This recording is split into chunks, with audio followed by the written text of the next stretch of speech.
여러분은 살면서 거절당해 보신 적이 있으십니까?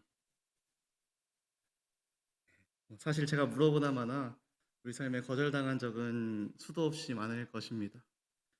그리고 그 거절은 제 생각에는 하나님께도 여전히 동일하게 적용되는 것 같습니다. 우리 모두는 하나님께 대하여 기도합니다. 사실 여기 앉아 계신 대부분의 분들이 저보다 인생도 훨씬 오래 사셨고 또 연륜도 있으시고 신앙의 연차도 훨씬 더하신 분들이 많으셔서 아마 대부분의 분들이 저보다 물리적인 시간만 따져도 기도를 더 많이 하셨을 것 같습니다. 그리고 우리는 압니다. 하나님께서 우리의 기도를 늘 들어주시는 것만은 아니고 거절하시기도 한다는 그 사실을 우리가 경험으로 다 알 것입니다. 하나님께 진정으로 기도해 본 사람들은 하나님의 거절을 누구나 다 경험해 볼 수밖에 없습니다. 이는 얼핏 생각해도 당연한 일입니다. 우리가 하는 기도는 늘 좋은 것, 늘 선한 것만 구하는 기도는 아니기 때문에 하나님께서는 우리의 모든 기도에 응답해 주시지 않으십니다. 오히려 우리의 소망대로, 기도대로 모든 것이 다 이루어지는 세상은 그곳이야말로 바로 지옥일 수 있겠다. 우리의 욕심을 모두 이루는 그곳이 바로 지옥일 수 있겠다라는 생각이 드는 것도 같습니다. 기억하실지 모르겠지만 저는 지난번에 야고보서를 설명하면서 야고보서의 특징이 야고보서는 매우 명료한 서신이다. 군더더기가 없다라고 말한 적이 있습니다. 오늘 읽은 본문도 그렇습니다. 우리가 함께 읽은 이 짧은 본문을 이해하기는 어렵지 않은 것 같습니다. 우리가 하나님께 지혜를 구하거나 아니면 무엇이든지 구할 때 믿음으로 구하고 조금 더 의심해서는 안 되구나, 이런 이해를 우리는 금방 할 수 있습니다. 그러나 이런 이해는 굉장히 당혹스럽기도 합니다. 우리의 경험에서 나오는 그 직감이 이런 이해를 본능적으로 반대하기 때문입니다.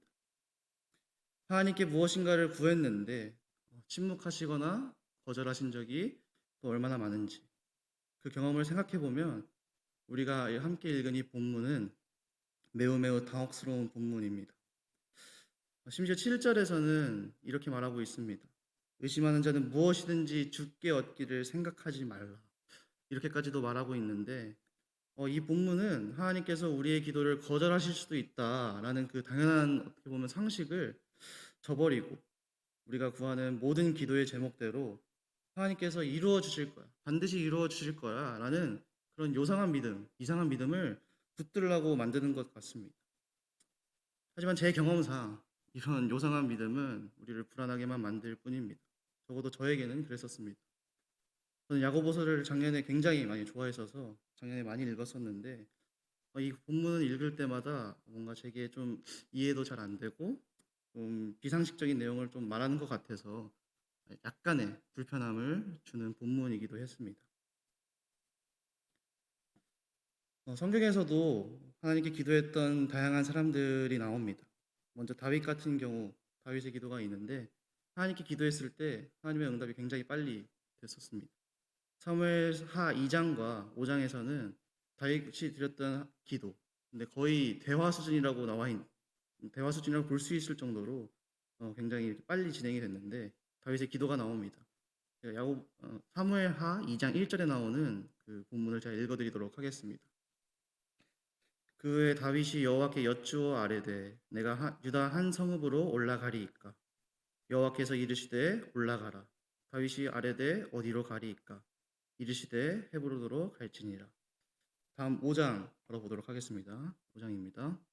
다윗이 여호와께 여쭈니 이르시되 올라가지 말고 그들 뒤로 돌아서 뽕나무 숲을 맞은편에서 그들을 기습하되 뽕나무 꼭대기에서 걸음 걷는 소리가 들리거든 곧 공격하라.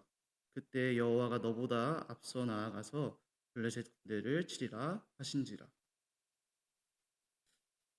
저는 이 본문을 볼 때마다 정말 진심으로 다윗이 사소한 것 하나하나 하나님께 아뢰는 그 모습과 하나님께서도 그런 다윗의 기도에 응답하시는 이 모습이 아름답고 굉장히 어떻게 보면 좀 부럽기도 한 그런 본문입니다.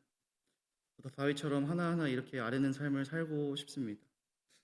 그런데 제 개인적으로는 이 본문은 뭔가 좀 웃기기도 한데 하나님의 응답이 너무 빠를 뿐만 아니라 너무 디테일하기 때문입니다.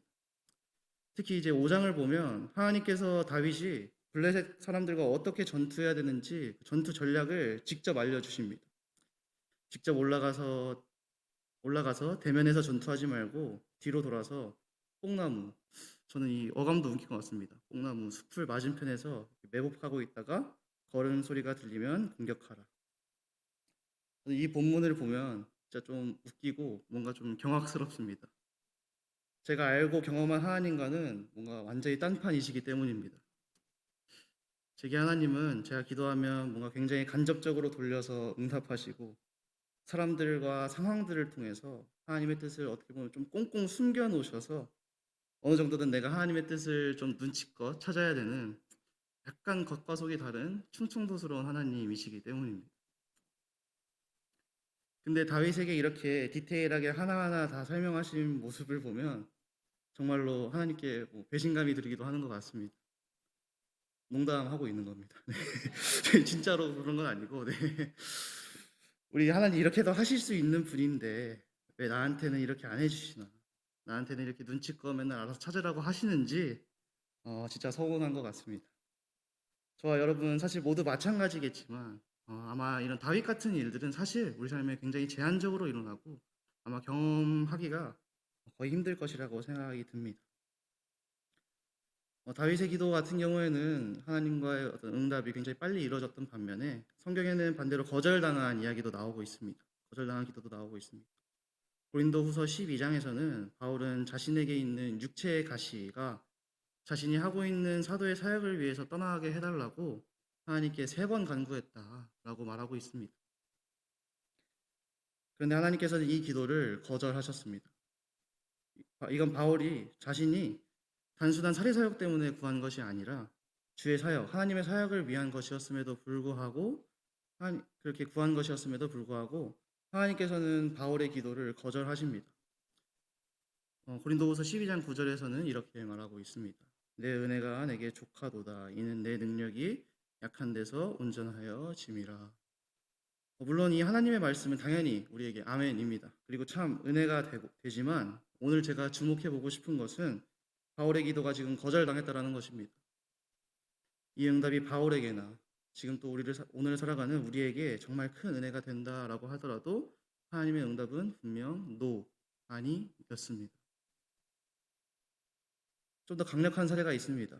하나님의 거절의 사례는 우리 겟세마네에서 했던 우리 주님의 기도 또한 거절하셨습니다.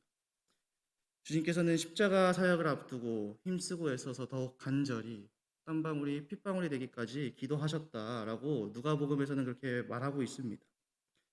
그 기도의 제목은 누가복음 22장 42절에 나오는 것처럼 이 잔을 내게서 옮겨 주옵소서. 만일 아버지의 뜻이거든 할 수만 있다면 십자가 사역을 내가 감당하지 않게 해달라라는 기도였습니다. 물론 우리 주님께서는 뒤에 나의 뜻대로 마시고 아버지의 뜻대로 하시옵소서라는 기도를 덧붙이시며 하나님의 거절 또한 하나님의 뜻이라면 따르겠다는 순종의 의지를 보이시기는 하셨지만 어쨌든 우리 주님의 간구의 제목은 십자가 사역으로 옮겨달라라는 것이었습니다. 하나님의 응답은 당연히 거절이었습니다. 물론 그 하나님의 거절 덕분에 우리가 지금 이렇게 생명을 얻었고 또 새 생명을 가진 자로서 주님을 예배할 수 있게 되었고 무엇보다도 우리 주님께서도 이 거절을 기뻐하시지만 어쨌든 제가 주목해보고 싶은 것은 하나님께서 심지어 우리 주님의 기도 또한 거절하셨다라는 사실입니다. 이런 명백한 사례를 두고 좀 생각해보면 좋겠습니다. 야고보서는 도대체 무엇을 믿음으로 구하고 조금 더 의심하지 말라라고 하는 것일까요? 우리의 기도 제목이 이루어질 것을 의심하지 말라. 우리의 기도 제목이 다 이룰 것이니 그것을 확신하라라고 말하는 것일까요? 그것은 당연히 아닙니다. 야고보서는 하나님이 선하시다. 그리고 그 선하신 하나님께서 우리의 기도를 듣고 계시다라는 사실을 의심하지 말라라고 하시는 것입니다.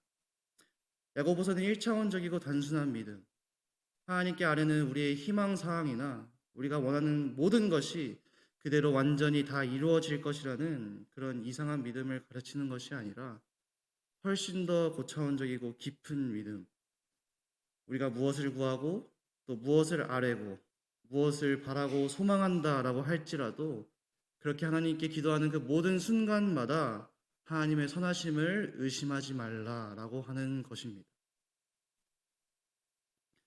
야고보서에서 그려지는 하나님은 5절에 나오는 것처럼 후히 주시고 꾸짖지 아니하시는 공급자이시며 18절에 나오는 것처럼 온갖 좋은 은사와 온전한 선물을 위로부터 주시는 빛들의 아버지이십니다.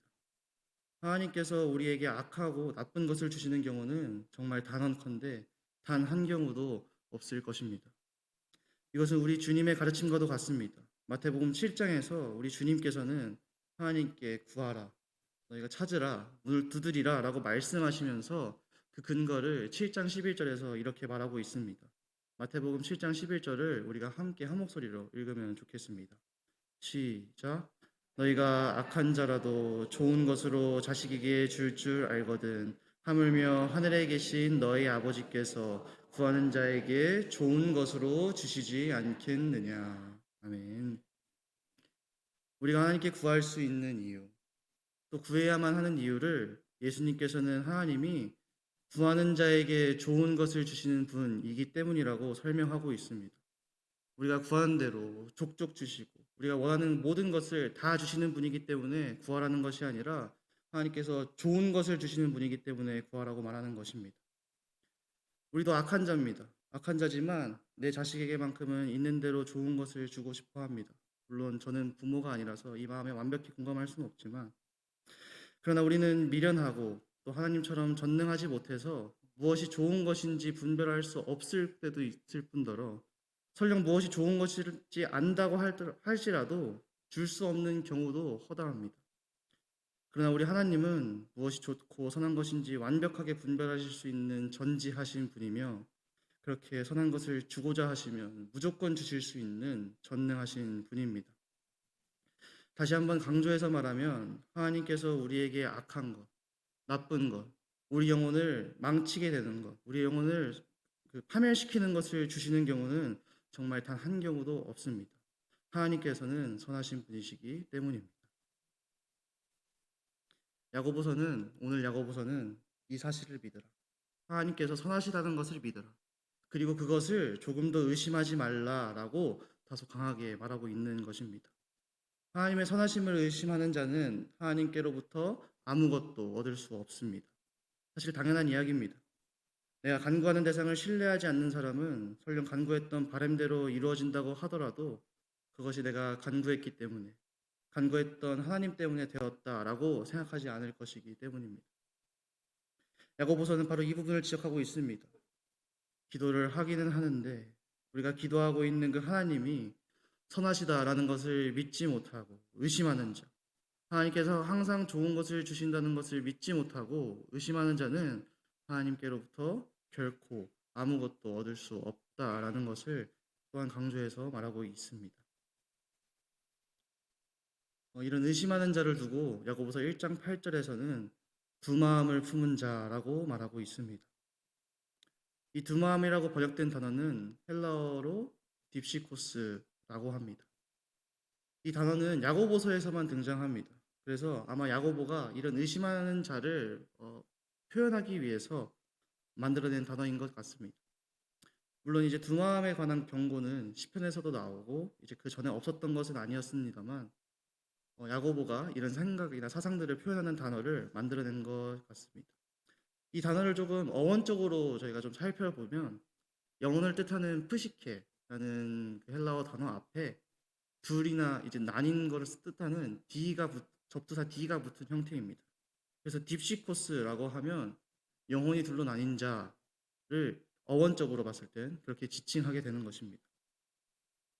선하신 하나님을 온전히 신뢰하지 못해서 기도할 때마다 의심하고 하나님께 무엇인가 구할 때마다 주저하면서 세상에 한 발을 걸쳐놓은 사람을 야고보서는 두 마음을 품은 자다라고 말하고 있습니다. 영혼이 나뉜 것이다 라고 말하고 있습니다. 한 발을 세상에 걸쳐놓고 언제나 늘 도망칠 준비를 하고 있는 자, 이 사람이 바로 두 마음을 품은 자인 것입니다. 8절에서는 이렇게 영혼이 나뉘고 두 마음을 품은 자를 모든 일에 정함이 없다라고 설명합니다. 저는 이 부분이 그렇게 은혜가 됩니다. 두 마음을 품은 자는 윤리적으로나 도덕적으로만 잘못된 것이 아닙니다. 그들의 삶은 모든 일에서 불안정합니다. 바닷물결처럼 흔들린다라는 뜻입니다. 당연한 결과입니다.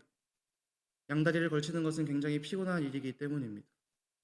양다리를 걸치고 있고 두 마음을 품은 자는 양쪽 모두를 속여야 합니다.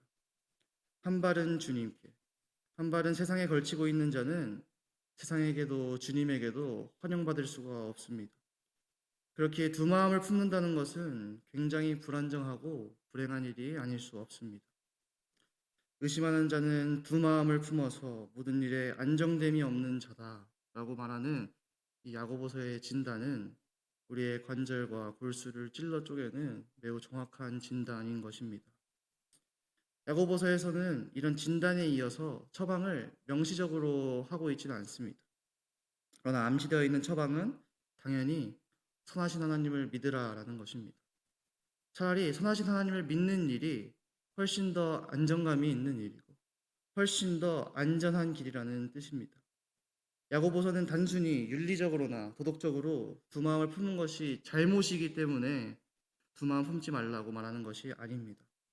오히려 반대로 선하신 하나님을 믿으면 평안이 있고 기쁨이 있고 참된 안정이 있기에 두 마음 품지 말고 온전히 전심으로 온 마음을 다해서 하나님을 신뢰하라, 하나님만 신뢰하라 라고 말하고 있는 것입니다.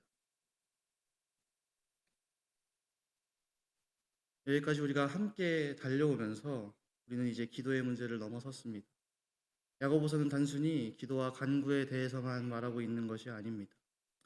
우리가 함께 읽은 이 5절부터 8절까지에서 야고보서는 어떤 특정 성품이자 기독교적인 미덕을 우리 가운데 갖추어라, 우리 안에 함양하라 라고 말하고 있는 것입니다.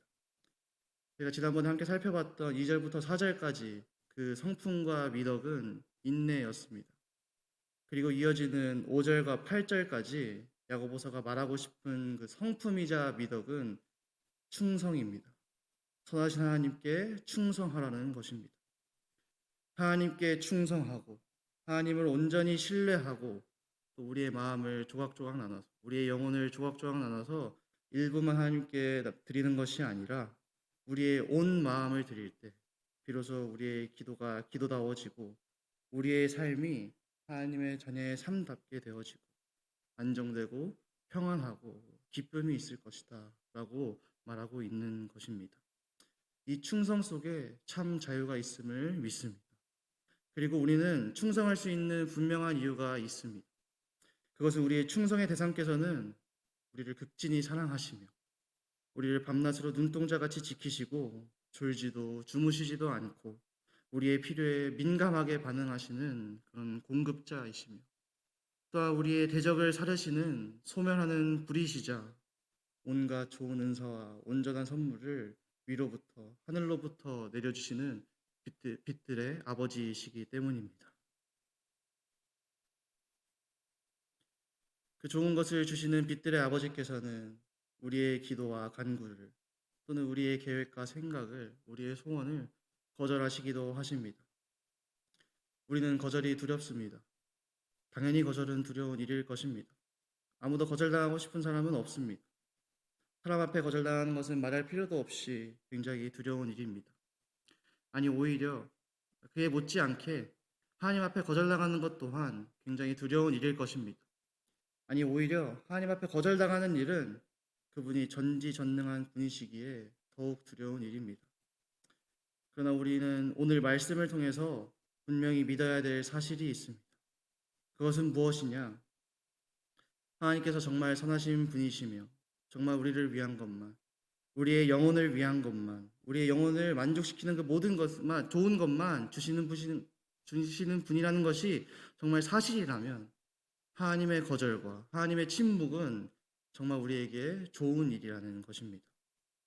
지금 당장은 거절처럼 보이고 침묵처럼 보이는 일 또한 결과적으로 봤을 때 협력하여서 선을 이루는 일이 됩니다. 우리가 이것을 믿지 못한다면 우리는 늘 우리의 기도 제목과 우리의 희망사항을 하나님께 관철시키고 우리의 기도 제목이 반드시 이루어지게 될 것이라는 그런 허황된 믿음을 가지게 될 것입니다. 그리고 불행하게도 그런 믿음은 우리의 영혼을 위한 하나님의 거절을 견딜 수 없을지도 모릅니다. 거절 앞에 하나님의 선하심을 의심할 수밖에 없을 것입니다. 그런 마음이 나뉘게 됩니다. 두 마음을 품은 자가 되어서 하나님을 의지해 봤는데 안 되더라. 역시 하나님 말고도 다른 믿는 구석이 필요하더라. 늘 보험은 필요하더라. 그래도 한 손은 세상을 붙들고 있는 것이 조금 안전하더라. 라는 생각을 가진 두 마음을 품은 자가 되고 말 것입니다. 우리 안에 이런 분산 투자의 위협들이 드는 순간들이 있는 것 같습니다. 세상은 우리에게 늘 현실적인 사람이 되라고 말합니다. 극단적인 것은 위험하다고 말합니다. 아무래도 우리의 전 재산을 한 종목에만 몰아넣는 것은 매우 위험한 도박 같다는 생각입니다. 물론 주식이나 투자는 그럴 수 있습니다. 그런데 오늘 야고보서가 지적하는 문제는 단순히 돈의 문제가 아닌 우리의 영혼이 사느냐 죽느냐에 관한 매우 중차대한 문제를 다루고 있습니다. 세상은 우리에게 끊임없이 말합니다. 하나님만 믿는 것은, 하나님께만 충성하는 것은 아무래도 위험한 일이니 우리의 영혼을 나누라고, 우리의 마음을 나눠서 분산 투자하라. 반은 주님을 믿고 반은 세상을 붙들라고 끊임없이 유혹할 것입니다. 그러나 이 문제에 대해서 주의 선지자이자 하나님의 사람이었던 엘리야는 이미 오래전에 경고했었습니다. 열왕기상 18장 21절에 나오는데 제가 읽도록 하겠습니다. 너희가 어느 때까지 둘 사이에서 머뭇머뭇하려느냐. 여호와가 만일 하나님이면 그를 따르고 바알이 만일 하나님이면 그를 따를지니라. 엘리야가 지적하고 있었던 문제는, 오래전에 엘리야가 지적했던 그 문제는 하나님과 세상 사이에, 하나님과 우상 사이에 양다리를 걸칠 수 있는 그 중간지대가 존재하지 않는다라는 것입니다. 우리가 진짜 주식을 하고 투자를 한다면 당연히 분산 투자해야 됩니다. 물론 저는 주식을 해본 적은 없습니다만 저는 돈의 문제에 대해서 말하고 있는 것이 아닙니다. 우리는 미래를 위해서 저축도 해야 되고 예금도 적금도 다 들어야 됩니다. 그것은 지혜로운 일일 것입니다. 제가 지금 지적하고 있는 것은, 그리고 오늘 하나님의 말씀이 지적하고 있다라고 저는 믿고 있는 부분은 우리의 마음과 영혼의 문제입니다. 우리가 사느냐 죽느냐 그 문제를 두고 분산 투자를 하는 것은 옳지 않을 뿐더러 현명한 것도 아니고 무엇보다도 가능하지가 않습니다. 사느냐 죽느냐 문제에 대해서는 반드시 우리는 주인을 정해야 됩니다. 그리고 우리 주인이 될 후보는 단 둘뿐입니다. 당장은 거절과 침묵으로 일관하시는 것처럼 보이지만 결국에는 우리의 영혼을 살리시는 그 선하신 하나님과, 당장이라도 절하면 세상 만국을 다 줄 것처럼 세상 영광을 다 보여주고 절하라고 유혹하지만 결국에는 우리의 영혼을 파멸시키고 마는 이 세상의 공중권세 잡은 마귀, 그 둘뿐입니다. 하나님께서는 그 두 후보를 보여주시면서 야고보서를 통해 오늘 우리에게 말씀하십니다. 믿음으로 구하고 의심하지 말라. 조금도 의심하지 말라. 우리는 무엇을 의심하지 말아야 합니까? 하나님을 의심하지 말아야 합니다. 선하신 하나님을 의심하지 말아야 한다는 것입니다. 두 마음을 품어서 모든 일에 불안정한 자가 되지 말고 온 마음과 정성을 다해서 한 하나님께만 충성하라 라고 오늘 야고보서는 우리에게 명령하고 있는 것입니다. 저는 이 말씀이 정말 두렵습니다. 저는 제 나름대로 진지하게 하나님의 말씀을 있는 그대로 전하기 위해서 이 자리에 서서 하나님께 충성하라 라는 메시지를 전하고 있지만 저도 이대로 살아갈 자신이 없어서 두려움이 찾아오기도 합니다. 우리 모두는 연약하여서 하나님의 선하심을 익히 알아도 막상 하나님의 거절 앞에 서고 또 거절과 그 침묵의 표정 앞에 서고 하나님의 그런 냉담한 반응 앞에 설 때면 당연히 괴롭고 하나님의 선하심이 의심될 수도 있을 것입니다. 아마 그렇지 않다면 우리가 충성하는 것이, 하나님께 충성하는 것이 우리의 자연스러운 본성이라면 야고보서가 구태여 의심하지 말라, 하나님께 충성하라 라고 말할 필요도 없을 것입니다. 그러나 우리가 붙들어야 될 것은 그 충성이야말로 바로 가장 안전한 길이라는 것입니다.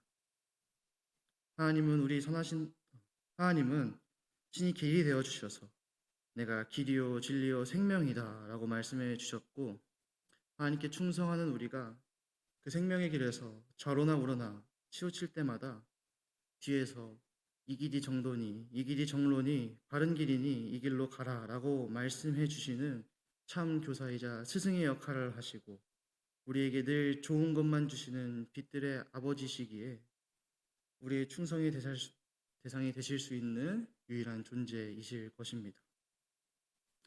지상에서나 하늘에서나 땅 아래서도 하나님 외에 우리가 정말 온 마음을 다해서 충성을 바칠 수 있는 존재는 아마 없을 것입니다. 그들은 시시각각 변합니다. 처음에는 좋은 마음으로 시작했을지라도 후에는 변질되어 버리기도 하고, 근데 정말 혹시라도 일평생 한결같이 좋은 존재, 좋은 사람이 있다고 할지라도 그도 언젠가는 죽을 수밖에 없는 존재입니다. 저는 사람에게 전혀 충성하지 말자라고 얘기하는 것은 아닙니다. 우리는 로마서의 말씀처럼 마땅한 권위 앞에 복종해야 하며 두려워할 자를 두려워하고 존경할 자를 존경해야 할 것입니다. 그러나 그 충성에는 분명한 우선순위가 있습니다. 하나님께 먼저 충성하지 않고 특정 사람을 충성하는 것은 위험한 일일 수도 있고, 그것 또한 하나님께서 결코 원하시는 것은 아닐 것이기 때문입니다. 저를 포함한 우리 모두가 선하신 하나님을 의심하지 않기를 바랍니다. 조금도, 단 한순간도 의심하지 않기를 바랍니다. 그분께 충성을 다하는 우리가 되기를 바랍니다. 예수님도 그렇게 사셨습니다. 자신의 기도가 거절당했을지라도 우리 주님께서는 하나님의 뜻을 먼저 생각하시며 십자가의 길을 순종하셨고 하나님께 충성하셨습니다. 하나님께서 선하시다라는 그 사실을 아시고 그 사실을 붙드셨기 때문에 예수님께서는 그 충성의 길 가운데 부활하셨고, 그렇게 우리 영원한 생명의 근원이 되시고 잠자는 자들의 첫 열매가 되셨습니다. 우리도 예수님처럼 또 예수님을 닮아 하나님께 충성을 다하는 우리가 되길 소망합니다. 그 충성의 길이야말로 참된 생명이 있고 참된 평안과 희락이 있고 참된 구원이 있는 줄로 믿습니다. 우리 함께 찬양